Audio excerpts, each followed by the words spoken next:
Je te souhaite la bienvenue dans cette nouvelle vidéo dans laquelle nous allons parler d'hypersensibilité féminine, hypersensibilité de la femme. Je sais que c'est très compliqué, l'hypersensibilité déjà à la base, on va appeler ça une problématique, hein, ça peut devenir un avantage, mais là on parle de la problématique, l'hypersensibilité est assez compliquée à la base, mais lorsqu'on rajoute on va appeler ça une surcouche en étant une femme, ça devient très dur à gérer. Il faut d'abord comprendre ce que c'est que l'hypersensibilité. L'hypersensibilité, c'est cette capacité à trop ressentir les émotions des autres et ressentir de manière trop intense ses propres émotions. À ne pas confondre avec l'hypersensibilité sensorielle. Je ne parle pas des sens ni de l'hypersensibilité de la vue, du goût, du toucher, etc. Je parle de l'hypersensibilité psychologique, émotionnelle. Et donc, lorsqu'on est une femme, on peut parfois se sentir submergé par ses émotions, submergé par les émotions des autres, et avoir un petit peu l'impression d'être comme en train de se noyer comme ça, avec juste la tête hors de l'eau pour respirer.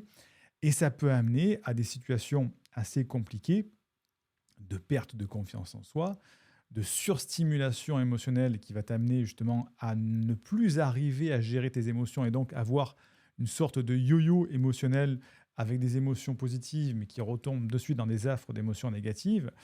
Et on en arrive à perdre carrément le contact avec soi-même dans les cas extrêmes. C'est-à-dire ne plus arriver à se reconnaître, ne plus arriver à se rendre compte de ce qui est important pour toi et pour les autres, à faire un méli-mélo de tout ça, et tout ça dans un orage émotionnel qui fait que tu ne sais plus ce qui est vraiment bon pour toi ou pas.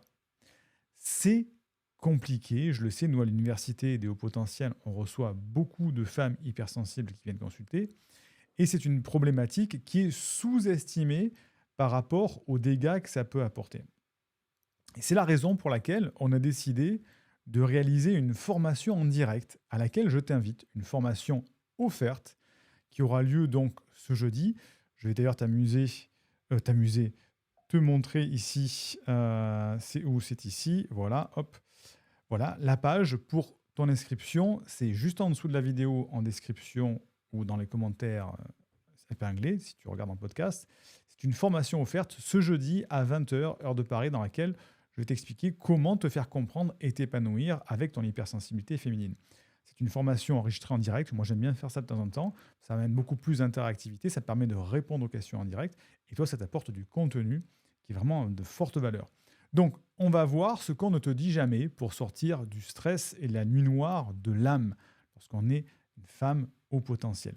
Donc, tu as le lien en description et je te montre ici ce que l'on va voir, le contenu. Premier chapitre de la soirée, on va voir comment comprendre la spécificité de l'hypersensibilité féminine pour t'épanouir tel un papillon qui sort de sa prison, de sa chrysalide. On va voir pour que tu comprennes ce que c'est que la surstimulation émotionnelle, pour créer un équilibre émotionnel durable. Comment développer une estime de soi robuste qui te permettra de faire face aux critiques de manière constructive. Et ça, c'est une des plus grandes problématiques des femmes hypersensibles, c'est l'estime de soi. Et comment acquérir des compétences pour définir des limites claires et éviter de vouloir satisfaire les besoins des autres. Comme je te disais, on n'arrive plus à reconnaître ce qui est bon pour soi-même, pour les autres. Dans la deuxième partie de la soirée, on va voir les mythes dangereux et les réalités de la thérapie du coaching pour les femmes hypersensibles. Parce que effectivement, il y a des risques lorsqu'on a cette hypersensibilité, cette vulnérabilité lorsqu'on se fait accompagner. Et il y a certains risques graves de confondre parfois coaching et gourou. Donc, je vais donner les éléments essentiels pour faire la distinction entre les vrais coachs, les vrais thérapeutes et les gourous.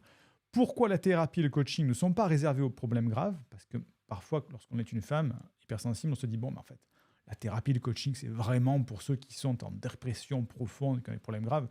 C'est pas valable pour moi. Tu vas voir que justement, c'est de l'anticipation, hein, prévenir vaut mieux que guérir, et tu comprendras pourquoi. On va avoir le risque de se faire rabaisser et juger par ce que j'appelle, entre guillemets, un mauvais coach ou un mauvais thérapeute. Il y a des risques avec cette hypersensibilité, il faut y faire attention parce que parfois, l'accompagnement thérapeutique ou en coaching peut dériver vers une mauvaise estime de soi. Et on va voir dans cette deuxième partie pourquoi les nouvelles approches de thérapie et de coaching qui vont sortir en 2024 deviennent totalement accessibles. Tu vas le comprendre, effectivement, peut-être que tu te dis aujourd'hui, j'aimerais me faire accompagner en face à face, mais c'est hors de prix, je ne peux pas me le permettre. Tu vas voir qu'à partir de 2024, ça va devenir totalement accessible bien sûr, pour ceux qui savent le faire. Et c'est ce dont je vais te parler aussi ce soir. Dans la troisième partie, enfin ce jeudi soir, troisième partie, on va voir comment sortir de la vulnérabilité et de la peur du jugement à cause de ta sensibilité et de tes émotions intenses. Et on va voir ensemble comment pratiquer l'acceptation inconditionnelle et t'autoriser à être authentique. Parce que l'hypersensible femme va au bout d'un moment se couper de ses propres émotions, mettre un masque social, un masque ce qu'on appelle le faux self, pour se protéger. Bien justement, au contraire, il faut le faire tomber ce masque et t'apprendre à être authentique, mais en ayant les outils pour te protéger. On va voir comment intégrer les erreurs et les vulnérabilités et comprendre qu'elles font partie intégrante de ton expérience humaine et pour en faire des forces. Et on finira par voir par comment communiquer différemment pour te faire comprendre à ta juste valeur. Bref, un programme de formation dans la soirée de Journey Soir extraordinaire si tu es vraiment une femme hypersensible. Alors si tu es un homme, bien sûr, on t'accepte aussi, hein, mais c'est réservé, c'est plus spécifiquement pour les femmes, pour comprendre la spécificité de l'hypersensibilité, les mythes et les dangers autour de l'accompagnement de l'hypersensibilité et comment sortir de cette vulnérabilité et de la peur du jugement lorsqu'on est hypersensible. Donc si c'est pour, tu comprends qu'il y a un appel, si tu sens que c'est fait pour toi, réserve maintenant ta place pour ce jeudi soir, parce qu'il n'y a que 500 places et les inscriptions se clôtureront ce jeudi. Et on se retrouvera en direct pour enregistrer cette formation ensemble, une formation qui sera ensuite commercialisée. Et tu auras l'avantage d'avoir pu y participer gratuitement. Ça permet d'avoir un public en face de moi et d'avoir des meilleures interactions. Donc c'est ce jeudi soir, le lien se trouve en description de la vidéo podcast. Fais-le maintenant et on se retrouve jeudi pour cette magnifique soirée entre nous.